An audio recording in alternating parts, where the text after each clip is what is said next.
Sa mga nangita ug mga produktong agrikultura, subling gibuksan karon ang kadiwa sa Department of Agriculture sa usa ka mall sa Dakbayan sa Mandaue. Atong sayran sa report ni Nico Sereno.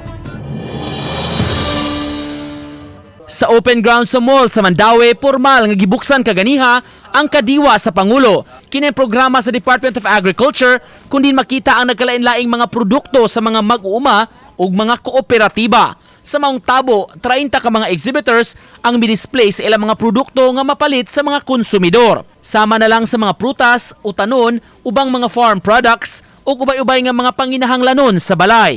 Kining kooperatiba sa mga mushroom farmers, mibaligya sa ilang naani nga oyster mushroom nga mapalit sa tag 300 pesos kada kilo.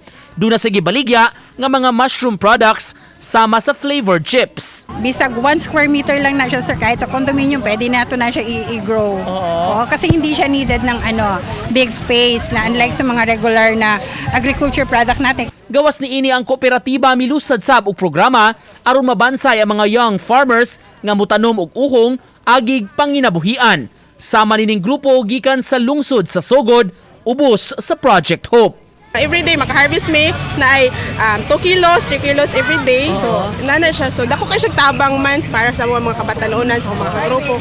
Lakip sa mi-display sa ilang abot ang grupo sa mga young farmers dinhi sa Sugbo. Buot nilang mas maengganyo pa ang ubang mga batanon nga musuway pagpanguma kay importante kaayo kini ug usa ka bayanihong buhat. Panahon karon nagkadaghan ang mga tao, nagkagamay ang nagtanom, mga farmers nato, tigulang na. So, mababantayan nato sa merkado, nagkamahal ang mga panaliton.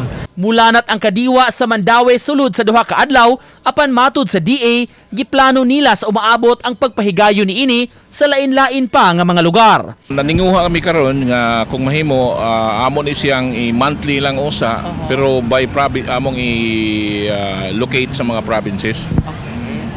Para mas mapaabot to. Mas mapaabot aron doon na sa chance ang uban nato ng mga cooperative ng farmers dito. Uban ni Philip Patricio, Nico Sereno, Balitang Bisdak.